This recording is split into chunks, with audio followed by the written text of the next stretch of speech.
Halo Sinekrip, balik lagi bareng gue Arya. Dan sekarang gue mau ngomongin salah satu film horor terbaik, tergila, pokoknya ter dah tahun ini ya. Karena gue pas nonton ini kemarin bener-bener gak bisa berkata apa-apa.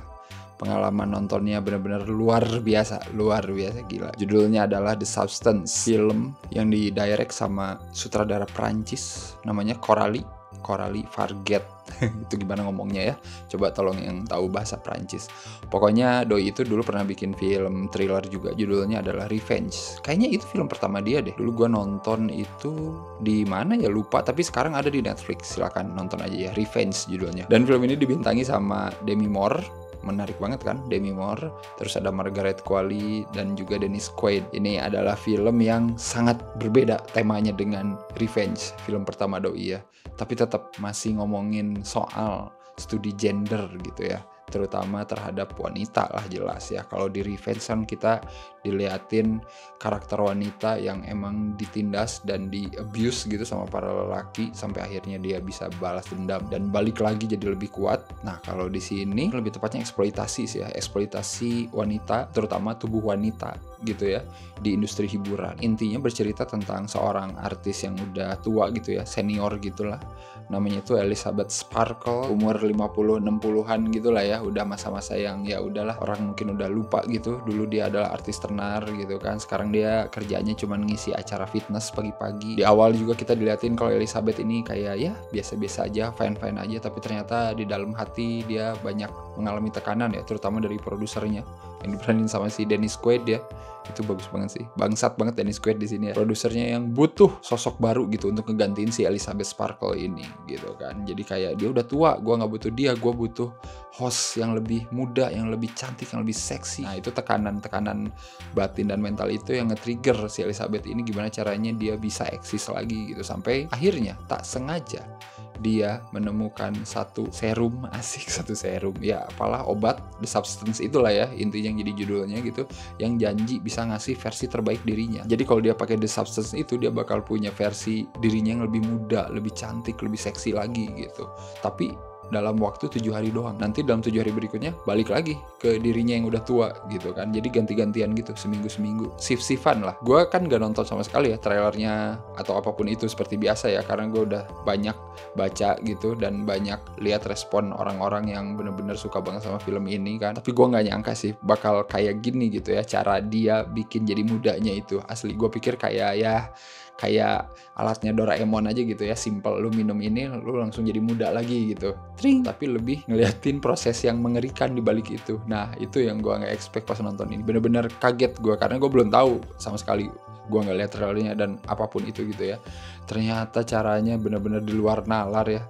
Serasa gue nonton film Alien gitu, Alien kemarin ya, tapi ini versi manusia aja gitu. Dan yang gue suka ya, film itu bener-bener fokus cuy, fokus ke karakternya si Elizabeth Sparkle ini yang diperanin sama si Demi Moore. Jadi film ini tuh kita cuma ngelihat dia, cuman ngelihat versi mudanya dia, Margaret Qualley, cuman ngelihat lingkungan hidup dia sama lingkungan kerja dia. Ini tuh kayak film yang gak ada budget karena tempatnya di situ doang. Asli, ini kalau film Indonesia pasti udah boring nih. Anjir, di sini mulu gitu, kayak nggak ada apa-apanya. Tapi si Coralie Farget ini bisa gitu bikin semuanya itu tidak membosankan asli, dengan gimana dia nge-present visualnya yang emang bener-bener bagus. Karena dia itu di sini banyak main shot-shot yang close up, makro close up, semua detail itu bener-bener kelihatan. Jadi kayak senada gitu sama isu eksploitasi tubuh wanita. Di sini tuh bener-bener dieksploitasi itu semua sudut-sudut, semua bagian tubuh orang-orang yang ada di sini tuh dieksploitasi, dari bagian yang terindah sampai yang termengerikan pun di sini dieksploitasi, bener-bener diliatin cuy. Dari adegan si Dennis Quaid makan udang gitu, makan seafood, bener-bener di close up itu tuh diliatin dan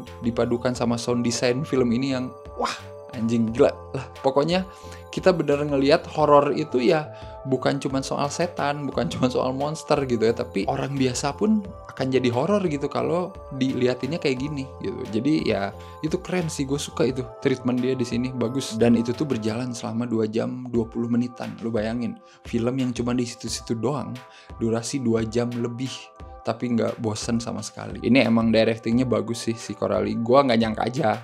Balik lagi ya, film dia pertama itu yang Revenge itu, gue ngerasa kayak ya udah film balas dendam pada umumnya aja gitu. Maksudnya dari aspek teknis itu nggak ada yang wah, nggak ada yang spesial banget gitu. Tapi pas di sini tuh kayak gue ngelihat sutradara yang beda aja. Secara treatment tuh udah kayak naik levelnya jauh banget gitu si Coralie Fargeat, dan dia itu paham gitu gimana caranya berbicara lewat visual. Bayangin ya, dari opening film ini kita udah diliatin cara kerja The Substance itu gimana. Ada orang nyuntik telur, kuning telurnya nanti langsung jadi 2. Abis itu si Elizabeth Sparkle ini dari yang dulu terkenal, dari yang dulu dipuja-puja sampai akhirnya jadi tua, itu digambarin lewat apa coba? Lewat Wall of Fame yang suka ada di Hollywood kan. Kalau di Hollywood suka ada aktor-aktor terkenal namanya suka dicetak di lantai dalam bentuk bintang gitu kan. Nah itu dilihatinnya lewat situ. Kita nggak pernah diliatin karirnya Elizabeth, montase-montase dia ngapain dari muda sampai jadi sekarang, enggak. Kita diliatin lewat gambar Wall of Fame di tanah yang dari pertama dibikin gitu ya, sampai akhirnya ada Elizabethnya berdiri di situ, sampai nanti dia dipuja-puja, terus sampai nanti orang lalu lalang lewat situ, waktu berjalan terus sampai nanti kusem gitu si keramiknya, nanti lama-lama retak, nanti lama-lama ada orang numpahin apa gitu di atas Wall of Fame-nya si Elizabeth. Wah, itu pinter sih, asli pinter. Maksudnya dia bisa ngakalin cuy. Mungkin film ini nggak bisa gitu gua ada budgetnya buat ngeliatin montase Elizabeth dari muda sampai tua dengan cara di aging, teknologi yang mahal lah pokoknya. Tapi dia ngeliatin lewat cara yang paling sederhana, gimana waktu berlalu lewat Wall of Fame itu. Wah, the best sih. Maksudnya itu dia, idenya itu mahal cuy. Dan si Wall of Fame itu emang simbol di sini, simbol perjalanan karir Elizabeth Sparkle sampai nanti di ending dia itu jadi penutup juga gitu. Penutup kisah Elizabeth kayak gimana, dan itu keren. Dan yang tadi gue sebutin itu cuma satu dari sekian banyak hal gitu, gimana caranya si Coralie Fargeat ini ngasih presentasi visual soal eksploitasi dengan cara yang unik gitu. Itu keren sih. Nanti kita tahu ini ceritanya bakal ke arah mana gitu, karena ketika si Elizabeth Sparkle ini punya versi mudanya yang lebih baik yang dia namain Sue gitu ya, ya udah kita bakal tahu 7 hari nggak akan cukup cuy. Dan itu yang nanti bakal jadi konfliknya, dari yang mulai gantian 7 hari disiplin sampai lama-lama nggak gantian, gue tambahin lagi berapa hari sampai nanti ada efek samping ke tubuh si Elizabeth Sparkle yang udah tua. Wah itu gila tuh pokoknya film ini ya, babak 1, babak 2, babak 3 gila men, gak ada yang namanya flat. Film ini terus naik eskalasinya dan ditutup dengan babak 3 yang anjing sekali lah. Pokoknya itu the best. Ini salah satu horor tahun ini yang gue tonton yang punya babak 3 menuju klimaks yang paling gila sedunia, sampai gue kayak wah anjing keren bangsat, disgusting, disturbing, semua ada men. Gue gak bisa mendeskripsikan, tapi kalian nonton aja dah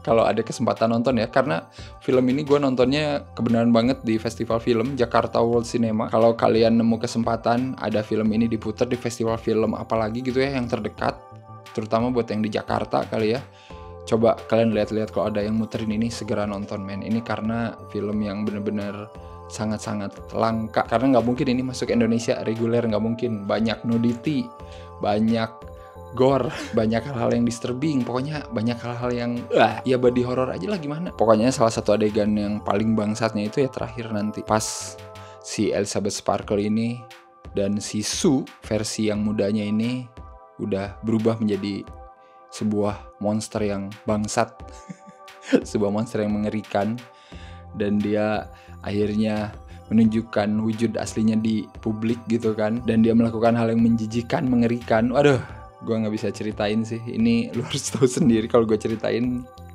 nggak akan seru. Gue pengen lu semua mengalaminya untuk pertama kali karena pas gue nonton juga kayak anjing, itu beneran itu yang dikeluarin itu gitu kan, dengan treatment visual yang tadi ya, yang serba close up, yang serba makro close up, yang kayaknya pakai apa namanya kayak fish lens tapi lebih deket lagi, yang kalau nanah gitu ya di kulit itu sampai kelihatan detail gitu ya, dicolok terus di ubek-ubek itu. Anjing man, fuck lah. Pokoknya ini tuh tipe film yang bisa bikin lu kayaknya semua budgetnya film ini tuh ada di babak 3-nya dah, asli. Di babak 3 film ini, di klimaksnya itu kayaknya semua budgetnya itu kayaknya, karena emang bagus.